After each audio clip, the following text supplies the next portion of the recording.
You're listening to Sudbury News Talk. I want to show you something. Stand by. On the morning shift. Anything could happen. Sudbury News Talk on the morning shift.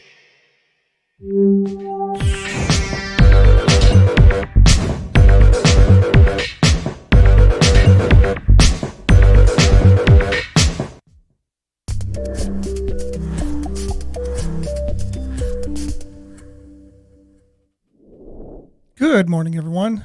Welcome to Sudbury News Talk on the morning shift. I'm AJ Walsh. Thanks for being with us. I'm glad to be with you here today on this fine, or not, January the 18th, 2023. It is a Wednesday, hump day.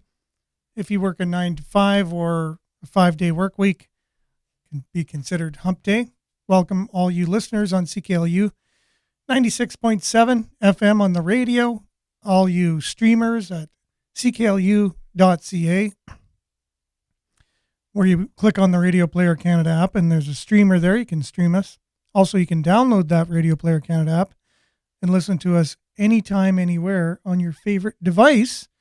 And you can also catch us on Facebook Live at facebook.com/Sudbury News or youtube.com/Sudbury News.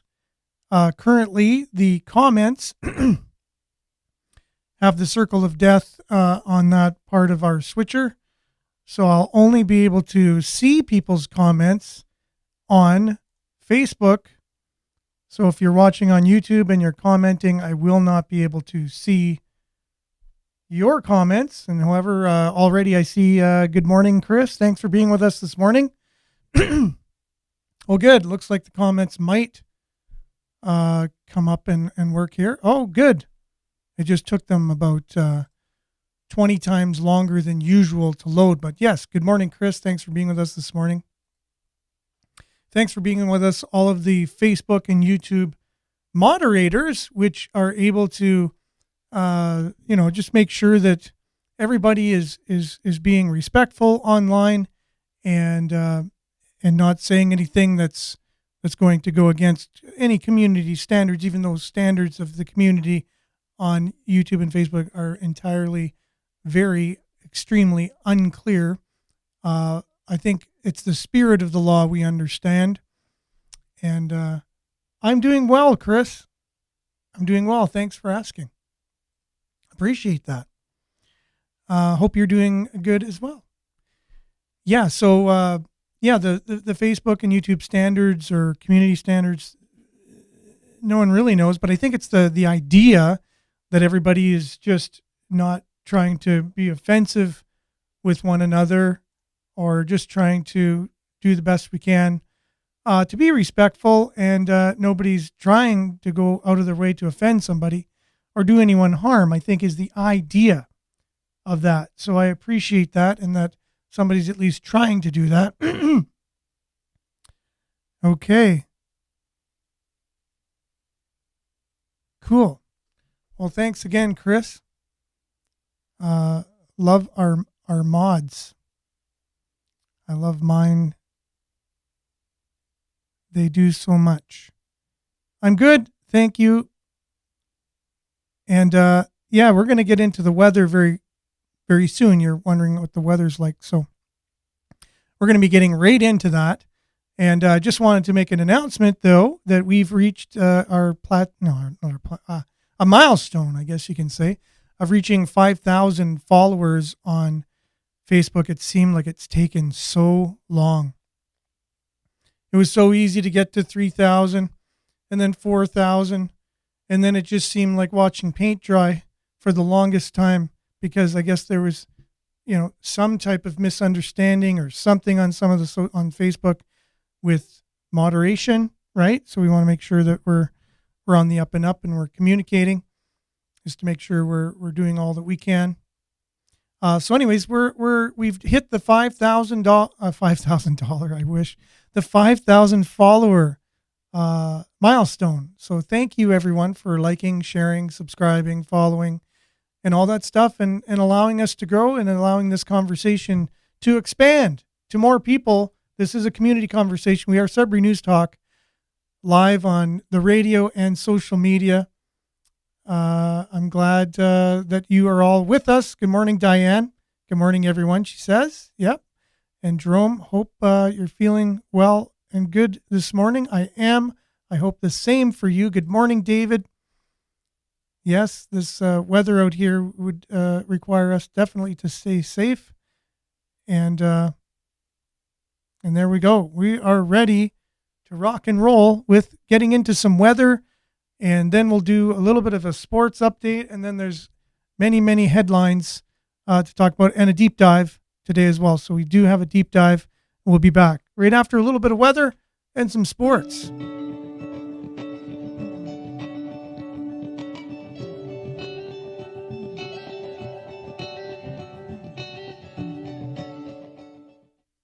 All right. Currently it's -1 out there, but it does feel like -7. There is light snow, 95% humidity. I had some snow on my car this morning as I came out, and it was like very crusty snow, very hard to get off your car snow. It was like a magnet, icy, puffy snow, very weird snow. But anyways, that was just me. Today we can expect periods of light snow ending this morning, then cloudy with a 30% chance of flurries.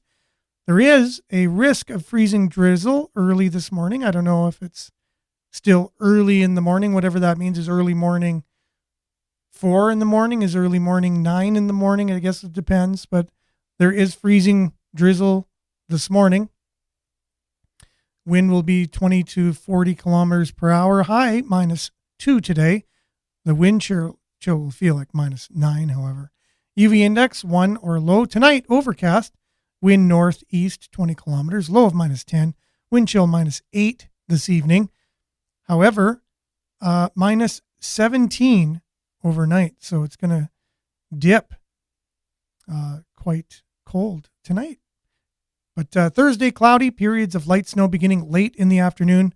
The wind will be 30 kilometers an hour. High of -4. Wind chill -20 in the morning because we're coming from a rather cold night. And then during the afternoon and into the day, the wind chill will feel like -12. That is tomorrow. A bit of the 6-day extended forecast. Look at the next 7 days now. I guess I just reconfigured my screen here and I got an extra day. Go figure. So yeah, tomorrow, periods of light snow, high of -4. Friday, for January 20th, it's chance of flurries, -4, 30% chance of flurries, that is. Saturday, 30% chance of flurries again, high of -2. 30% chance of flurries again for Sunday, high of -3. Monday, cloudy, high of -4. 60% chance of flurries if you're going all the way to Tuesday next week. So it looks like we do have a chance, although be it a 1/3 chance of flurries for the next 3-4 days. And then your high goes from -2 to -3. So the temperature is steady. And all the way to next Tuesday, it goes from -2 to -5. So that is only a 3-degree fluctuation in the predicted temperature. So very, very consistent and consistently mild. So with precipitation, again, you get a mixed bag of sleet, rain, ice pellets, freezing rain, all that stuff. So you just have to proceed with caution if you're out walking. I know yesterday was like a little bit of an ice rink out there in some areas. And then with the snow on top of it today, it's messy. It's messy. Here's a look at your satellite over Northern Ontario. A lot of cloud cover, a lot of activity going on, various places, very little clearing. And so there you have it. That's your Sudbury weather, brought to you by sudburyweather.ca. We'll be back with a little bit of sports right after this.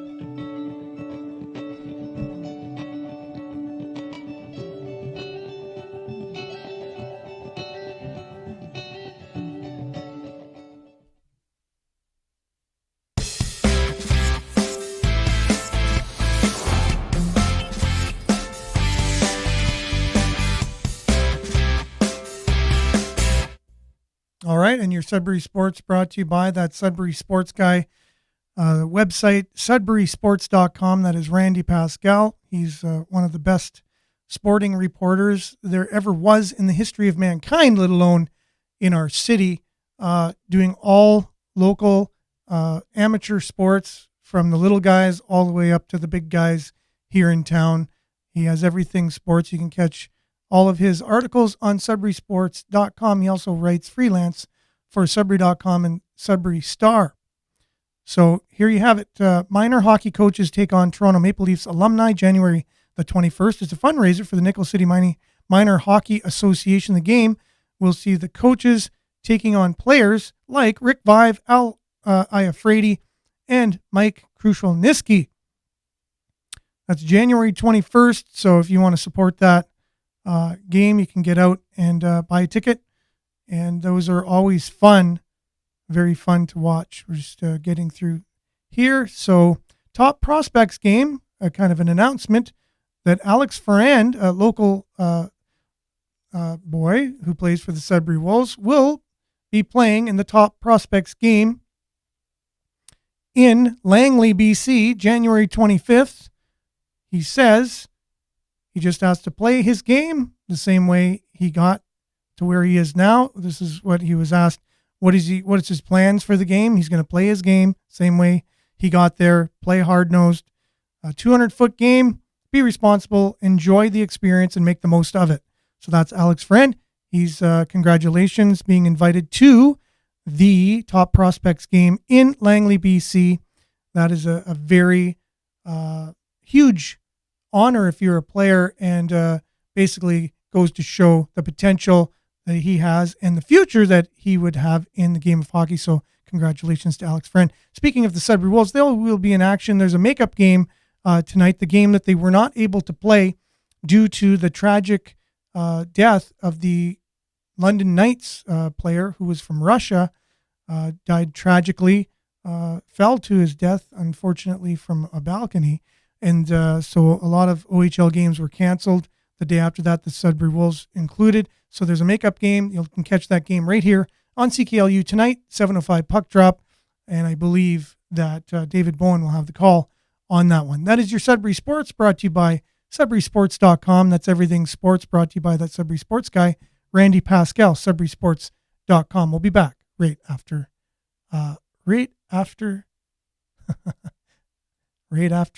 this.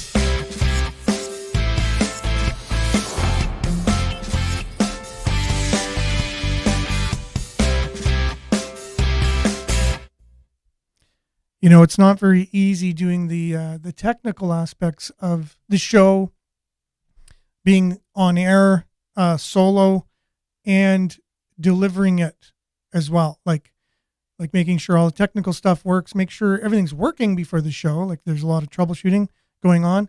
Then there's the preparation of the show, which news stories we're going to cover, what are the highlights we're going to be talking about. Then there's the actual controlling it as we go.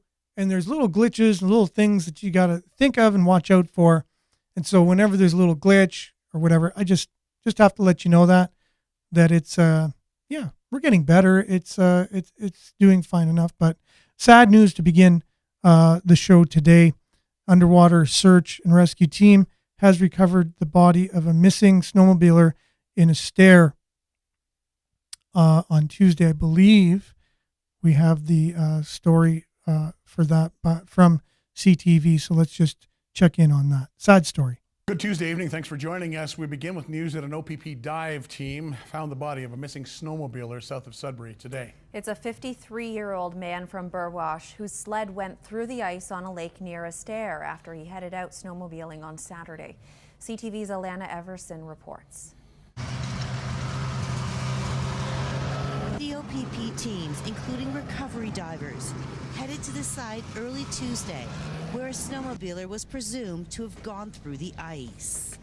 Police say 53-year-old Ronald Nantes was reported missing Monday after heading out on Elbow Lake Saturday evening. Monday, an OPP chopper spotted a place where they think he went through the ice.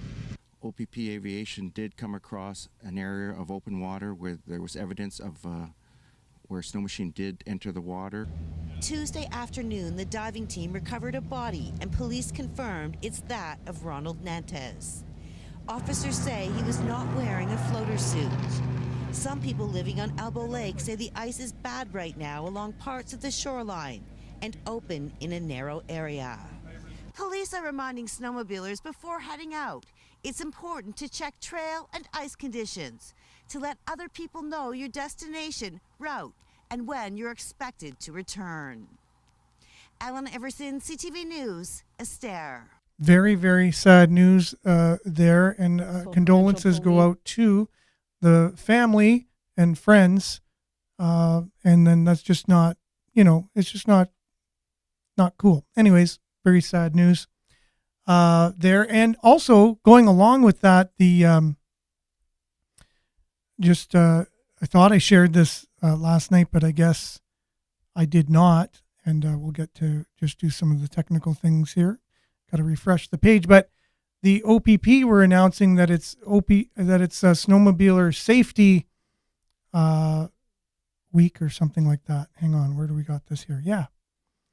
A week-long international campaign aims to increase the safety out on snowmobile trails. Ontario Provincial Police and the Ontario Federation of Snowmobile Clubs launched a social media campaign on Tuesday for Snowmobile Safety Week. And I also know that CTV had a story on that as well. I'm just going to see if that actually loads, and it does. And we're just going to make sure that it's muted for the moment. But I thought that was very timely, right?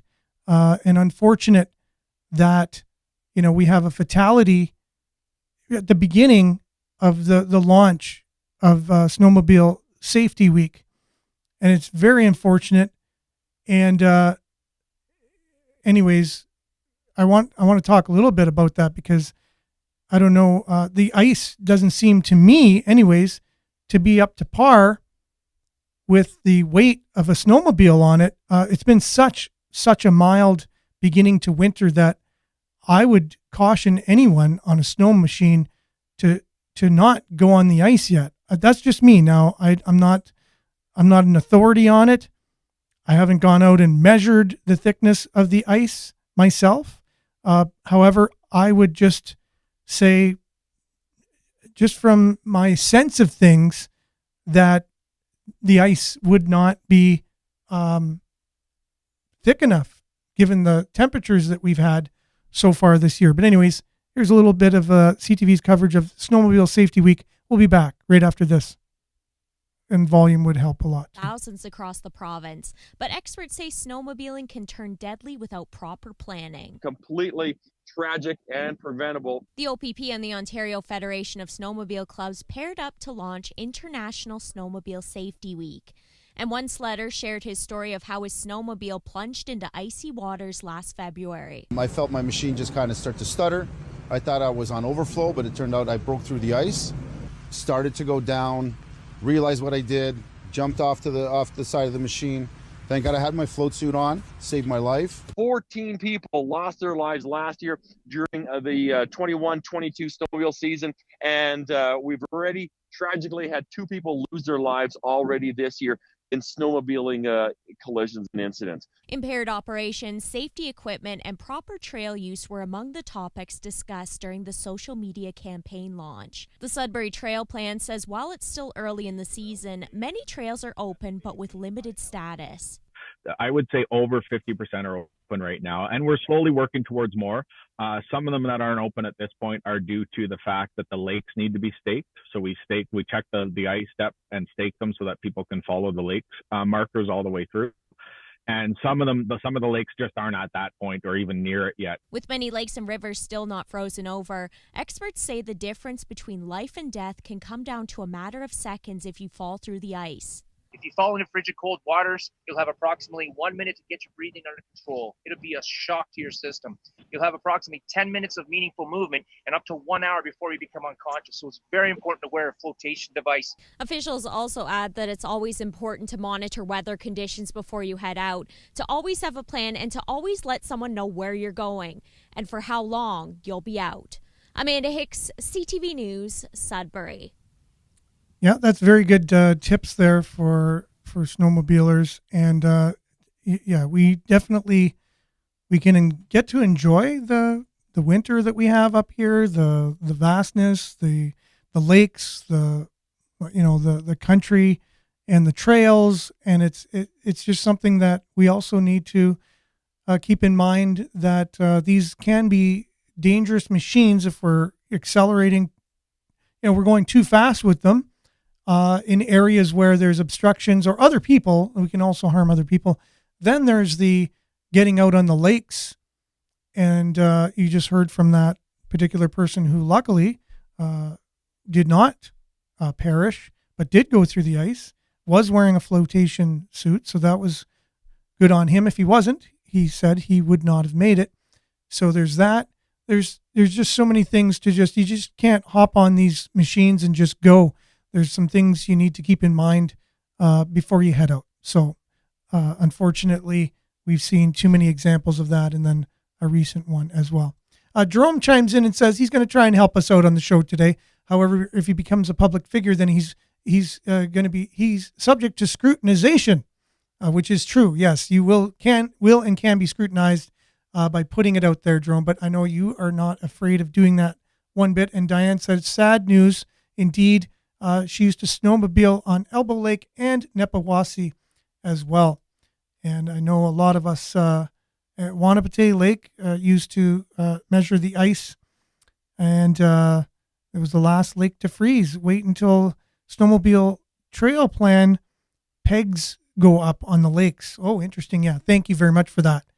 So the snowmobile trail plan puts pegs out on the lake. I guess that signifies that they are safe to go out on them, and there's certain lakes that freeze before other ones.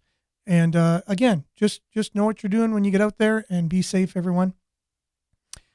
You can avoid some tragedies are avoidable, and those are definitely ones.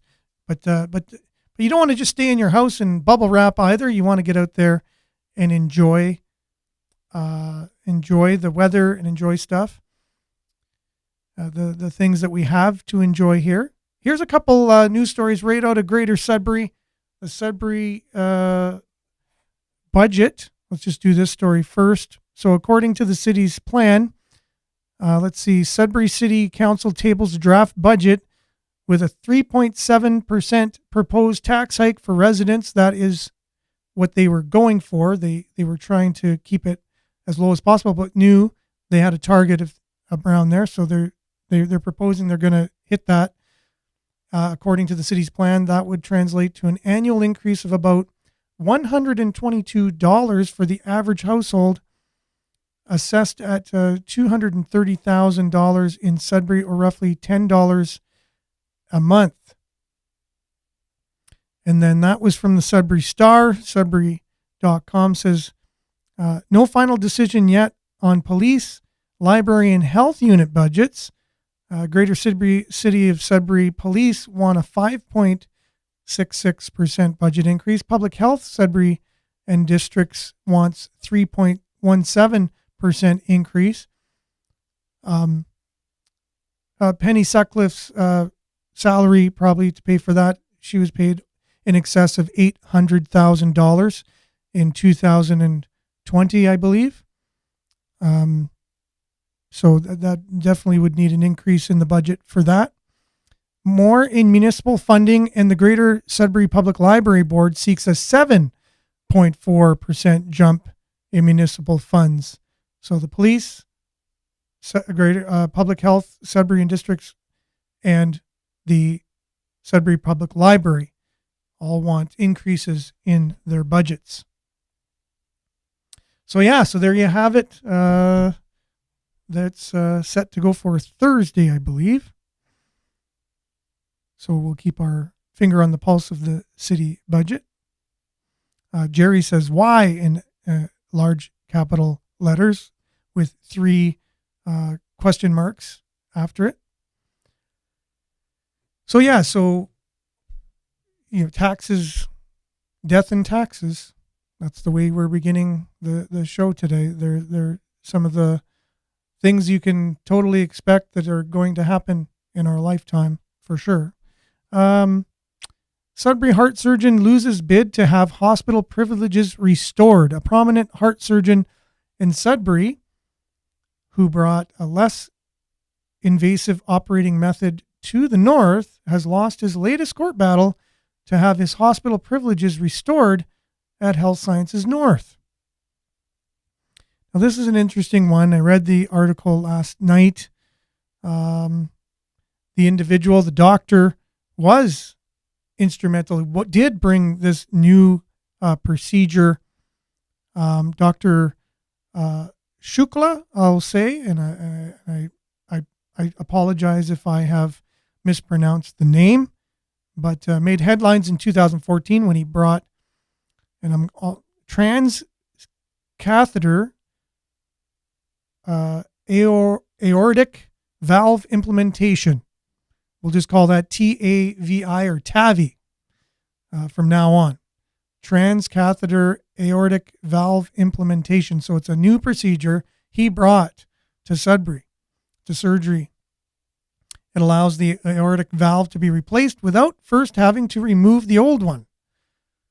And while it's much less invasive, the operation is complex and requires a team of doctors. TAVI is a complicated procedure that carries significant risks for the patient. That's what the transcripts from the court case said. And it requires many, in the team to allow this procedure to go forth. So they brought in professionals to assist Dr. Shukla, and he enjoyed a collaborative and professional relationship with other medical staff until 2 of the transcatheter aortic valve implanters arrived in 2018. So this is where the thing gets a little bit, complicated. So 2 came in that basically you didn't see eye to eye with. Within a few months of the 2 additional TAVI doctors arriving in the hospital, conflicts developed, and those conflicts mushroomed into 4+ years worth of medical legal proceedings over questions of interpersonal conflict, patient care, fairness, hospital leadership, respect for colleagues, reputation, and professionalism, with inevitable cost to the hospital, their colleagues, and the community.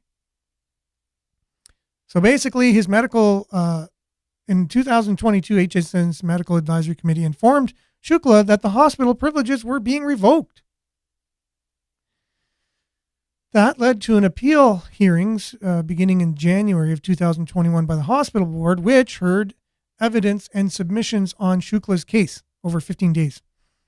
When the board confirmed the decision, Shukla appealed the Health Professions Appeal and Review Board to restore his hospital privileges. When the board refused in July of this summer, he appealed for a judicial review of the decision. The judicial review hearing is scheduled for this May, 2023.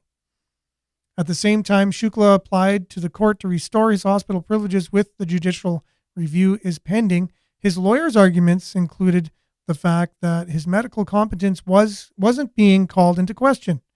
Rather, this is a quote, Dr. Shukla was a senior member of the 6-member interventional cardiologist team at Health Sciences North, where his skills can serve the community at a time where healthcare in Ontario is stretched, the transcript said. Dr. Shukla, continued to work in the hospital throughout the lengthy hearing before the hospital board. The emergency procedures could have been invoked if there were issues or risks to the patients or competence. In response, HSN said there were broader issues at play. Health Sciences North did not agree. It submits that after the hearing, the hospital board found that Dr. Shukla's misconduct was related to the conflicts among the TAVI team, and that Dr. Shukla chose to mislead patients, colleagues, and other doctors rather than work honestly and collaboratively. This behavior undermined his colleagues and put patient care and safety at risk. So they are stating that because it was so contentious between him and his colleagues, then that did put patients at risk just because they weren't working as harmoniously as they possibly could, which, there's two sides to every story, right? So we'll have to see. In addition to the ruling in favor of HSN currently, Shukla was also ordered to pay the hospital's legal costs of $45,000. And the full transcript is right there on the article if you would wish to read it. And that is from CTV Northern Ontario. There's no video for that. However, they do have the story to be able to read. A few comments coming in from people on that. Wow. Shortage of healthcare workers and they do this? Unreal. That's Lillian. Julie says, just shares it to somebody. Louise, no way, man. Stop with the expelling of good doctors. We need this help. So that's a few comments from some of our people on Facebook. The mild temperatures again, still continuing. There is also we're going to do a deep dive today. A deep dive into, and we're going to get right into that very shortly. So any of you watching from outside Sudbury, let's say, or listening on CKLU outside Sudbury online, the deep dive today will impact you if you live in Canada or a select group of countries around the world, but also it will affect anyone in Sudbury as well. So it's just a deep dive. It's current, and we've talked about it before. It is a follow-up. So the headline from CTV News: Canada performing more organ transplants from MAID or medical assistance in dying. That is the acronym. So Canada performing more organ transplants from MAID donors than any other country in the world. Now, when I saw that headline, you can just imagine some alarm bells went off with myself anyways. So that's going to be later today. A growing number of patients who requested medical assistance in dying are asking to donate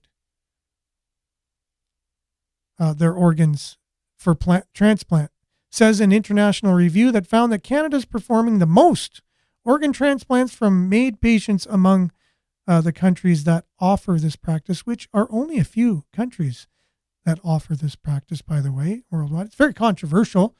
There's a lot of people who feel that it's not ethical. Some people call it government-sanctioned suicide or government-sanctioned death. So there's two sides to the story there, or maybe more. We're going to do a deep dive. W5 did a story on that, so we're going to play a clip from that, and then also some facts on it a little bit later. But I thought I also had another hospital-related story. Just not sure I shared them. I'm sure I shared the snowmobile safety week too, and then I went today and it wasn't there. And then this other story I'm going to look for, but keeping with health-related news and Sudbury-centric, why this new PSW program in Sudbury is being offered entirely in French. So the 6-month course which is being offered by Carrefour Options, Puis, or Plus, through the French Catholic School Board's continuing education program is the first of its kind in Northern Ontario, said Jocelyn Leclerc, the principal of the school. So so there is a free PSW course only offered in French to obviously people who speak French, because if you don't speak French, you don't understand the course, and so you wouldn't be able to take it. Captain Obvious. The program is the first of its kind in Northern Ontario. A new personal support worker program. We already said a 6-month course. Technically, there's only one other French board in the province that offers the program, which is in Ottawa, and they have had great help. They've been a great help, probably helping them out with it here, of how to set it up and how to deliver it. They've provided us with resources, obviously, support in putting the program together because there isn't any French resources that exist. Well, there are English ones you could just translate into French, I guess. But I guess French resources that are already translated or already in French are already done by the other school board in Ottawa. So they're just able to skip a step and get them already translated and already done. The program's main objective is to encourage more French-speaking people in the region to enter the sector. Leclerc said, the need for French-speaking PSWs in Ontario is specifically in the North has been a long-standing issue. It's vital. There is a need, especially in the outlying areas like the Valley, in Chelmsford. We also have St. Gabriel's, but also here in Sudbury because we also have a lot of Francophones, which is true. The program was launched on January the 9th with its first cohort. For now, she said the program is being offered for free because of provincial funding that was made available to attract more people to the sector. However, Leclerc said it's unclear if the province will renew its funding for next year. So far, 2 students have enrolled into the program this year, Leclerc said. As for next year, she said the school is aiming to have 10 students take part. Alyssa Belanger, 19, is a former high school student with the school board and is part of the program's first cohort. Love that word. She said she was excited about the prospect of learning how to help people in French.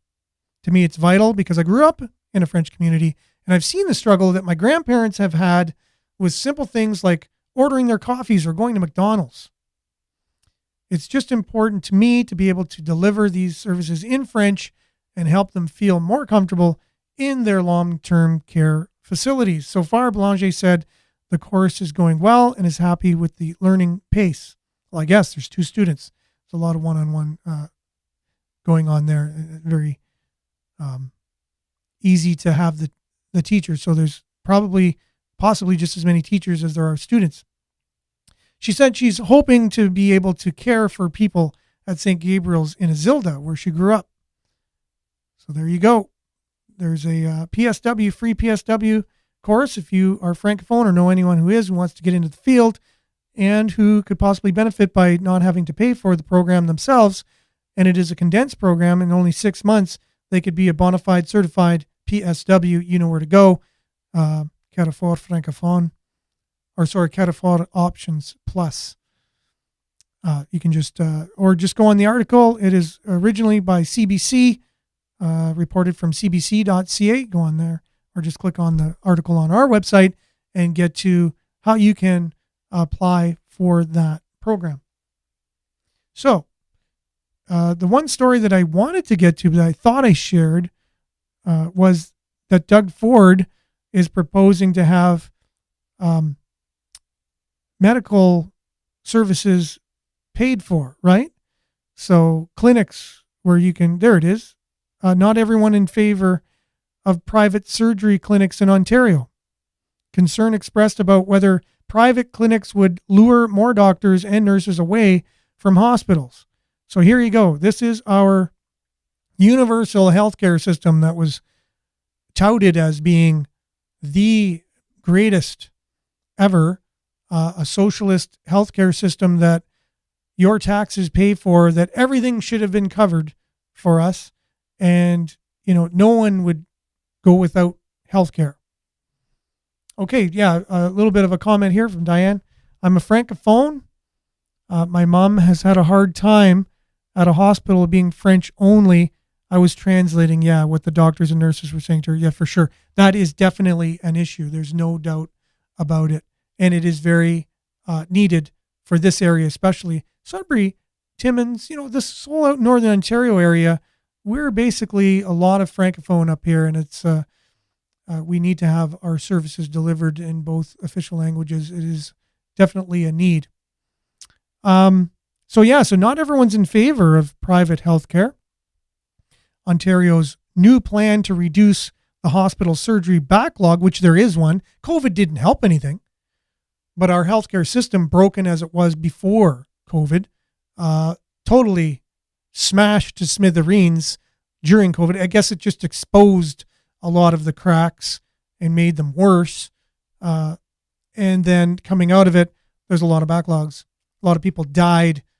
More people died from non-COVID things due to the way hospitals treated it, meaning don't treat you because of COVID, meaning if you had a cancer surgery or any life-threatening surgery, it was canceled. So you died, or you got worse, or potentially could have died because of COVID, which wasn't proven to actually, we were just afraid of what could be. And now that the numbers are out, we have more people dying of opioids deaths in Sudbury than we have had from COVID.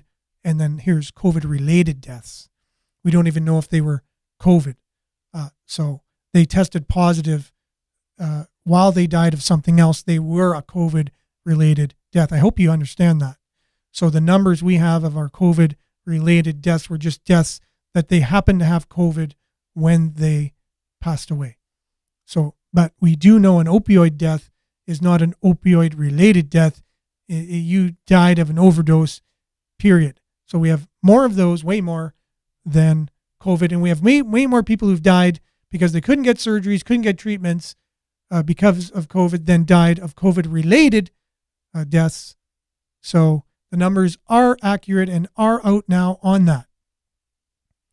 So now there's a backlog of surgeries for people who needed them during COVID, or at least, are we still in that? When I say during COVID, we're still during COVID, I guess. And if you're in a hospital, we shared that story the other day of the security guards, because the lady didn't have her mask on all the way, it was below her nose. They proceeded to push her up against the wall, and she died 16 days after that. They took her away limp in the video, and then, the guards won't be held accountable because the camera moved away from the incident, and all of the things they were doing weren't recorded on video. The video then wasn't even allowed in the court case. So you see how that ended up. So yeah, things were just blown out of proportion, and still are. So now you have a backlog. So you have Ford announcing that Ontario will permit private clinics to perform routine procedures such as cataract surgeries and hip and knee replacements in a bid to take pressure off the hospitals where more urgent and complex surgeries can be done. Both he and Health Minister Sylvia Jones pledged this will not mean quote-unquote credit card healthcare. Ford and Jones said all procedures will be covered by OHIP. So our universal healthcare taxes, dollars that go into it, will cover them. And Cliff has some strong views on this as well. I have a back injury from 2005 that will put me in bed for 2 weeks at a time and force me to crawl around on all fours at best when it acts up. And it's going to get worse as I get older. There is a surgeon in Toronto that can fix me, but OHIP won't let him do the surgery. And we're not allowed paying out of pocket. Bring on the private healthcare option. So that is Cliff. Somebody's angry with him already. Such it is when we express our views, or maybe just angry that it happened. So emojis can't tell the whole story. So someone could have been angry that even happened to him, or angry that he's saying bringing on healthcare. We don't know. There's an angry emoji, and such is social media. Anyways, so yeah, they've announced that they're coming out with it, regardless of what we feel. So anyways, we have a bit of a story going back to our MAID subject, that Canada is a leader in transplants from MAID recipients. And it's a story from W5. It's a bit of our deep dive today. I do have to caution people that this subject itself can be something that could be something that you are very sensitive about, and it is a sensitive subject. Maybe you've had people that have went through this, and you have strong feelings on either side. But the subject matter has to be spoken about. It is a very important one. And CTV covered at W5 did a story on it. So we're just going to check a little bit on that, and we'll be right back after this.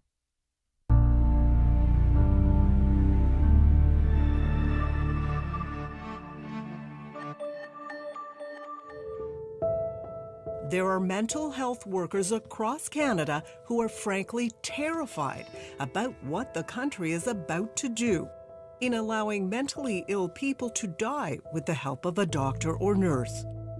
We're having to fight with other doctors to not kill our patients that we know can get better. It feels like one more thing that I never in my entire life imagined I would have to fight for. Among them, Dr. John Mahar and a team of nurses and social workers at this Barrie clinic an hour north of Toronto. After years of working hard to stop patients from dying by suicide, under a new law coming in 2023, they worry they may lose them instead to medical assistance in dying or MAID. Where we're talking about which of our patients are going to die. And it's having a profound impact on what it means for us as professionals, as caring human beings, to try and provide hope for people. I think you used the word state-sanctioned suicide. Well, it is state-sanctioned suicide insofar as there's been a structure created that provides a pathway to death.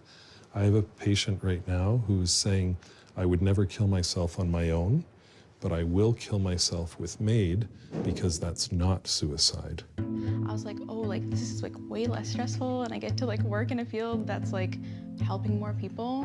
Serena Baines is afraid of dying too. This 24-year-old university graduate works part-time and is about to leave Vancouver for an internship in Ottawa. But as someone with depression, anxiety, and borderline personality disorder, she fears the new legislation won't protect her from herself. Because I experience suicidality so often, I have an understanding that if I wanted to access MAID, that I could in a time of suicidality, and I'd probably be successful at it. You're afraid of that? Definitely. I'm afraid for myself and all of my community members. You can say, no, I don't want it. Mm-hmm. I could say no, that I don't want it, but I'm not sure if my brain will agree at that time. These are the kinds of concerns an expert panel of psychiatrists have addressed in a new report. They're advising the government on how to make assisted dying for mentally ill people safe. Among 19 recommendations, MAID can't be approved during a period of crisis, such as a suicide attempt. But Serena thinks there are ways around that. The doctors say they can tell the difference between someone who's suicidal and someone who's actually making a rational decision. Do you think they can? No, I don't think so. I've lied about it many times. Yeah, I've lied about being suicidal a lot. So you told them you weren't suicidal when you were? Yeah, they ask you, are you experiencing any thoughts of harming yourself or others? And I said, no, I'm not. But you were? Yes. And that's the kind of thing that keeps Dr. Mahar up at night. Only 1 in 3 people in Canada have access to the mental health care they need. And a horrific reality is only 1 in 5 children, which means you could have prevented so much mental illness from developing and getting worse over time. In fact, for the past 6 years, Serena's been on wait lists to see psychiatrists. Even worse, has had to go without her psychiatric drugs because she can't afford them. Do you run out of medication, or is it hard to get it? I ration it, so sometimes if I'm prescribed like to take a pill a day, and say something came up and I had to pay for something that I wasn't expecting, I'll take half a pill instead, or like I'll take if it's a capsule, of course you can't split it. I take it every other day, or just not take it for a while, and that causes problems. Another recommendation submitted to Ottawa: people with mental illnesses should have access to the fullest possible range of social supports to reduce suffering, including counseling and mental health services. But if that help isn't available, MAID practitioner Dr. Ellen Wiebe says people could still theoretically be okayed for an assisted death. Someone might say, I am suffering unbearably. I have tried what's available. There are things that are not available for a year, 3 years, and I'm not willing to wait. And I might say that they've made a reasoned decision. But in the meantime, the system might let you just be able to check out before you can get the services. Yes. Yeah. That's disturbing. Yeah. Does it bother you? Yes. Would I like there to be better mental health treatments in this country? Yes, of course. And better social supports? Absolutely. Still, the idea of allowing assisted dying before proper mental health care shocks some psychiatrists like Dr. Mahar. If that isn't something that worries people, I don't know what to say about our Canadian society, that we are offering death to people where treatment is available, where you can't say who will get better or who won't. W5 commissioned a CTV News Nanos poll that showed a lot of Canadians agree with Dr. Mahar. 61%, almost 2/3, say they're unsure or don't think assisted dying should be offered to people who are actually waiting for mental treatments. You who voted for this law have not understood vulnerability and what it means for your doctor to offer you death over life. In May 2022, Dr. Mahar took his outrage to a special joint committee in Ottawa that's in the process of trying to hammer out final guidelines. One of the most contentious issues is whether mental illness is really incurable, as is required under MAID legislation. Scientists around the world can't agree on which patients will recover and which won't. So I'm not at all disagreeing that there are people who have irremediable illness. What I defy you or any other person in the universe to prove to me is that it's this person in front of you, because I don't know who that is.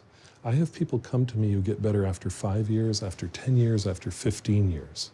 Washington-based psychiatrist and bioethicist Dr. Scott Kim says that assisted dying rules for mental illness are stricter in some European countries than in Canada. Euthanasia, as it's called in Belgium and the Netherlands, has been legal for some 2 decades. In Europe, a patient must try treatments that are recommended. Yes, if the doctor feels that a recommended treatment that in their view would have a good chance of helping the person is refused, then the medical indication would be, no, we're not going to, you can't qualify for it. Dr. Kim says these safeguards reduce the chance that people will choose assisted death when what they needed was better care. He says that's why so many doctors turn down many requests for euthanasia, especially in the Netherlands. Between 50 to 70% of the cases are rejected because, and this is the really important thing, overwhelmingly the main reason is there are other alternatives. Other treatments for their mental disorder. That's right. That's right. You're telling me that research from Europe is saying, basically, to Canada, be careful. We're running into problems here. You need to take this seriously and put in safeguards. Absolutely. We're talking about people who think it's okay, but are alarmed by the way in which it's done. There aren't enough safeguards. Canadian MAID advocates say we already have strict safeguards, and the same will apply to people with mental illnesses. They point to the expert panel report, which recommends doctors and patients must come to a shared understanding that the person has a serious and incurable illness.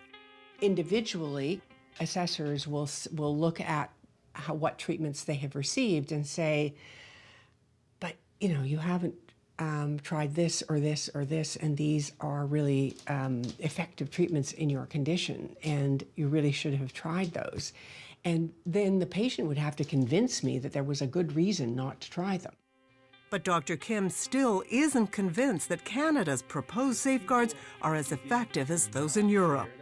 And Canada's restrictions, how do they match what they have there? The Canadian situation is, even at the purely legal level, legislative level, is much more permissive than either the Netherlands or Belgium.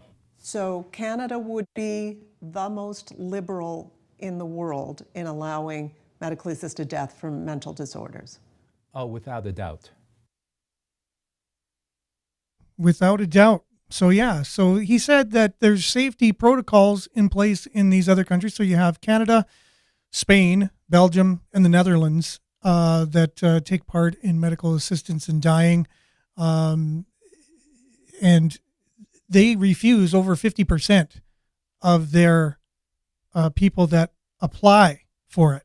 In Canada, we allow over 81% of them. So we are the most liberal. Our safety precautions, as you can see, there's medical leaders who are warning us. So this isn't just somebody doing it, but there's another layer to this whole thing, and that is organ donation, right? So it's one side of the spectrum is, do we allow this? Is this ethical? Can we be putting, offering this as oh, you can take this medication, or we can help you in suicide. You know what I mean? It's like, what the? Am I living in the twilight zone? Is it just me? Yeah. It seems like that sometimes. So the other side of it is organ donation. So there's profit now. So first of all, would the physician receive some type of remuneration for offering medical assistance in dying? Just like they would offer medication, they're going to get paid for that. They're also going to get paid because it's a service they're offering. So they're going to get paid. So there's money there they're making. So on top of that, organs are worth money. So there's organizations that make money through organs. It's like in Canada, we don't really see the medical business. We don't see that our blood actually is a commodity. It's worth money on the market.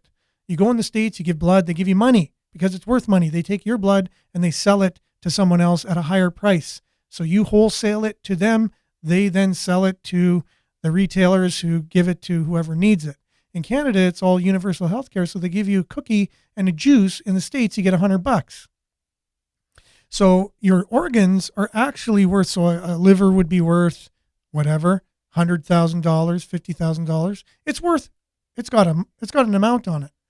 And then the procedure is worth something. So it's a money-making industry. We just don't see that in Canada because it's behind this cloaked veil of socialism, and it's a government-run thing that we're all supposed to just have faith in and just hope that everybody is ethical and running things properly. So here's some things to kind of chew on. Canada is also leading globally in another area, according to a review that was done. This is a paper, and you can just click on this story there. CTV talks about the study that was done, and then it was a review. And there have been 8 documented assisted suicides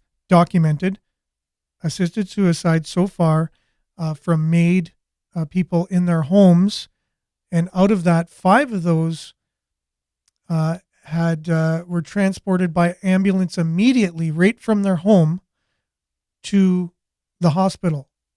So as they're dying, as soon as it's flatlined, they're taking their organs out and they're being transported to where it needs to go. So it's almost a seamless thing. They decide to do this. They're propositioned, you can help other people with your organs, which is fine. And I've been an organ donor. You can do it living as well as if you die, you sign the card. And if you died in a car accident, your organs then could go.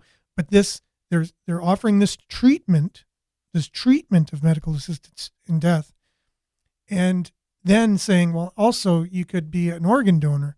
And so as soon as you do this procedure or treatment, your organs are then taken and put on the market. Someone's making money off it. I don't think that individual's getting paid ahead of time, for what their organ is worth. That would be a different argument. I bet you this whole thing wouldn't even exist if that was the case. If the person who was giving the organ was actually getting the money, then no one would really be pushing for it. So because it's a business, that means there's lobbyists. Because there's lobbyists, that means that they are pushing for policy change. Lobbyists push for policy change. If it's an industry, industries want laws to go in their favor so they can make money.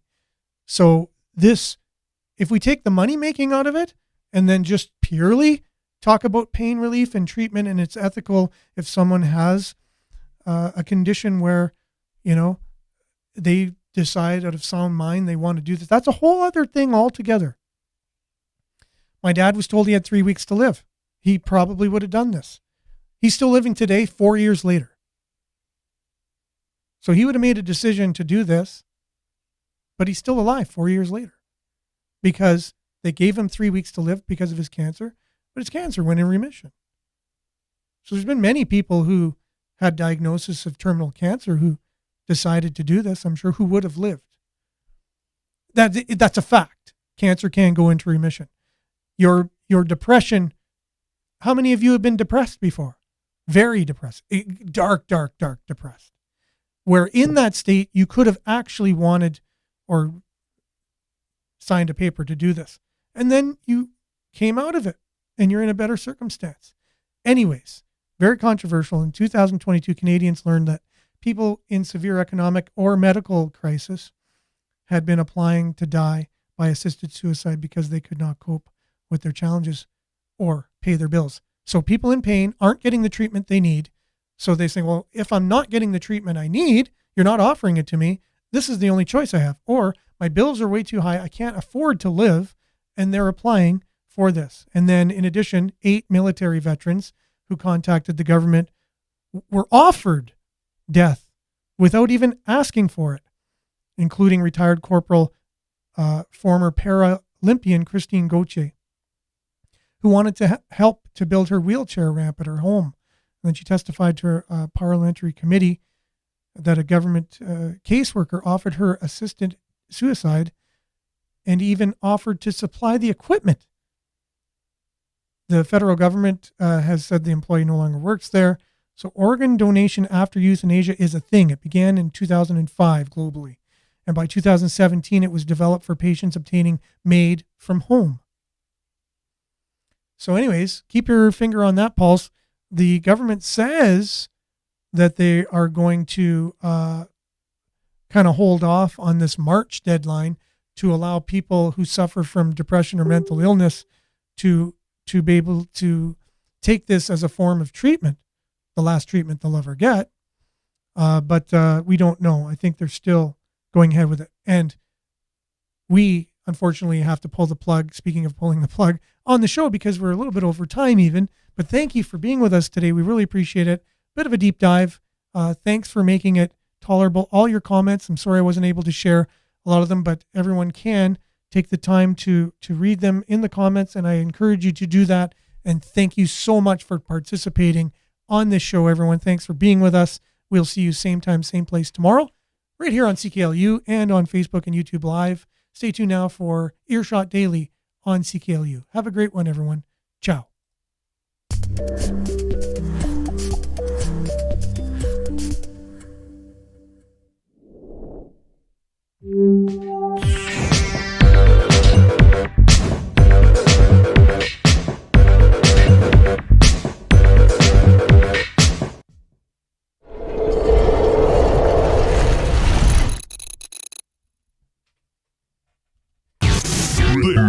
This is Sudbury News Talk on the morning shift.